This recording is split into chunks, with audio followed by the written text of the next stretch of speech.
Je ne parlerai pas de l'accomplissement parce que je sais que celui qui a promis est celui qui va réaliser. Je ne trouve pas l'importance de te rappeler ce que Dieu t'a déjà promis.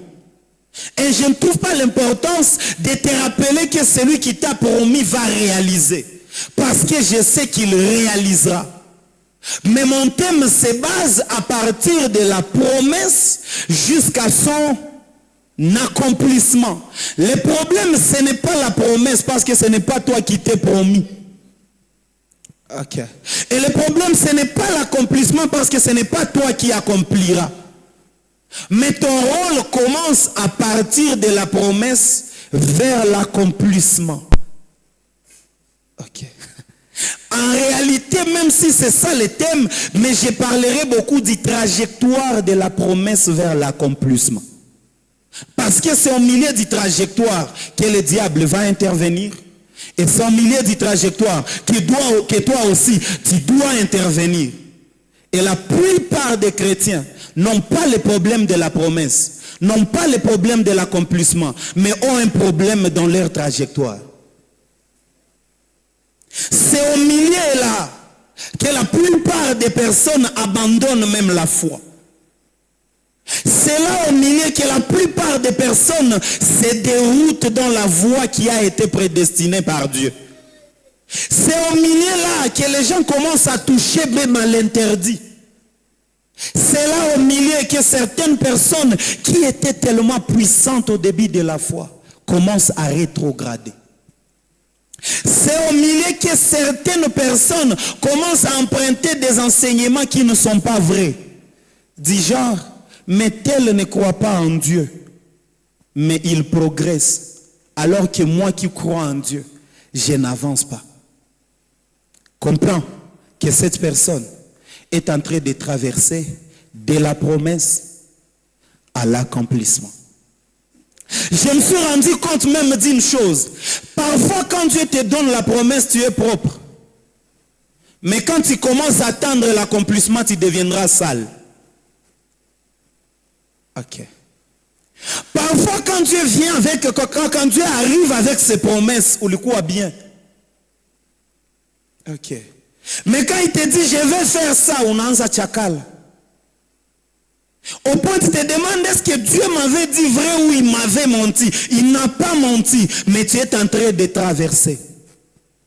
Et cette trajectoire, je l'appelle le passage obligé vers l'accomplissement de la promesse. Et dans ce passage obligé, mes amis, il y a un prix à payer. Comprenez avec moi, s'il y a un prix à gagner, il y aura un prix à payer. Vous voulez avoir le prix seulement à gagner sans pour autant payer le prix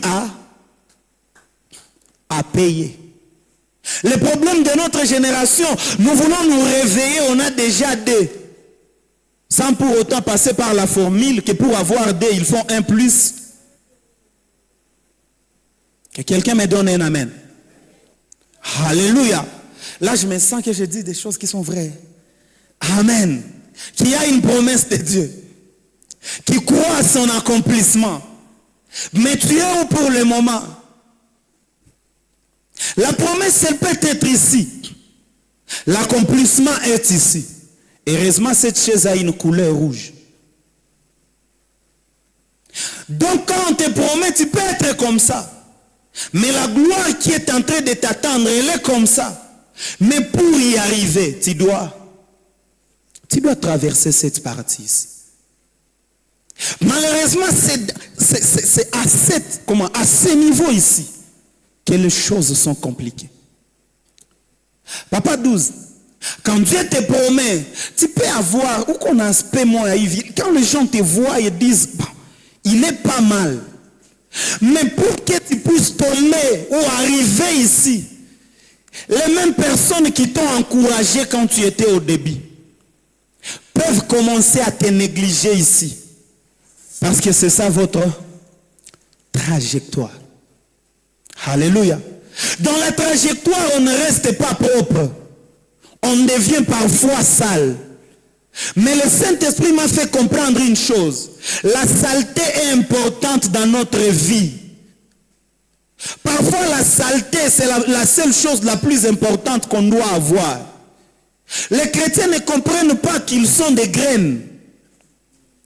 Et la graine ne peut pas pousser si elle ne tombe pas dans la saleté. Okay. Et ce que j'aime avec la saleté, c'est la personne qui a placé la graine dans le sol, qui est la première pour venir récupérer des fruits.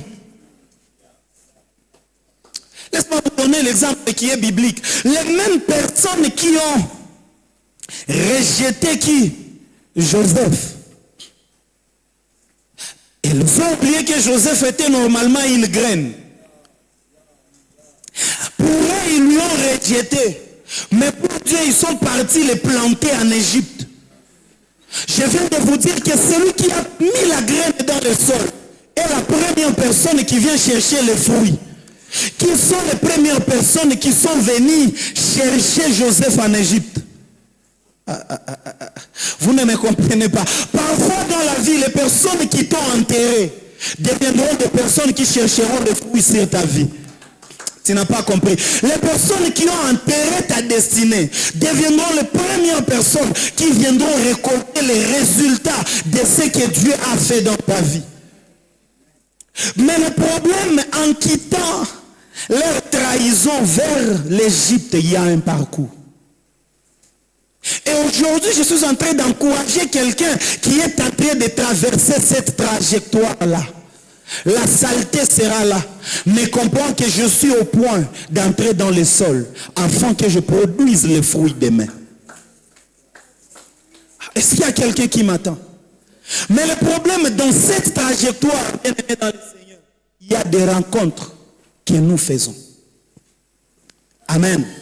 Ces rencontres ne sont pas seulement des rencontres qui vont nous aider, mais d'autres rencontres seront là pour nous forger, pour nous rendre forts, pour nous rendre puissants et mûrs. Papa Emmanuel, quand j'ai médité par rapport à ce thème, je me suis rendu compte qu'un homme qui a la promesse de Dieu, c'est un homme qui marche avec l'onction des combats. Paul est en train de dire à Timothée, là où nous venons de lire, Timothée chapitre 4, 2 Timothée chapitre 4, le 7e verset. J'ai combattu le bon combat. Autrement dit, il est en train de dire à Timothée, le parcours dans lequel tu commences à entrer, c'est un parcours de combattant.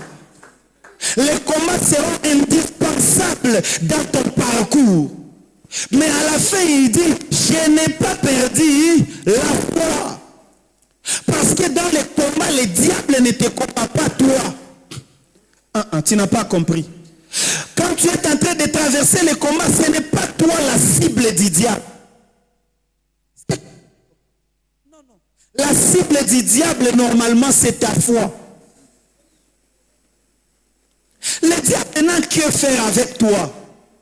Le diable sait que le seul carburant que tu possèdes, c'est la foi. Quand le diable touche à tes enfants, ce n'est pas les enfants qui sont la cible. La cible, c'est toi. Quand le diable touche à ton travail, ce n'est pas le travail qui est un problème, mais la cible, c'est toi.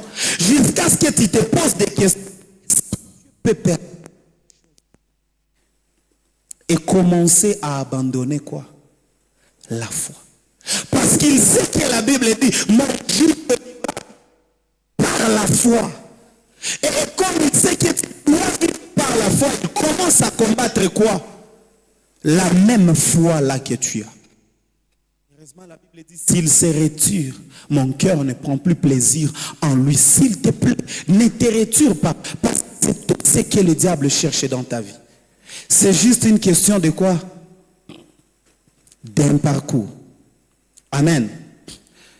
Frère Shadrach, quand on est en train de tracer notre trajectoire vers l'accomplissement, je me suis rendu compte qu'il y a 3 catégories de personnes souvent qu'on rencontre.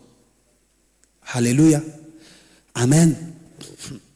La première catégorie, ce sont des personnes qui sont en bas de nous.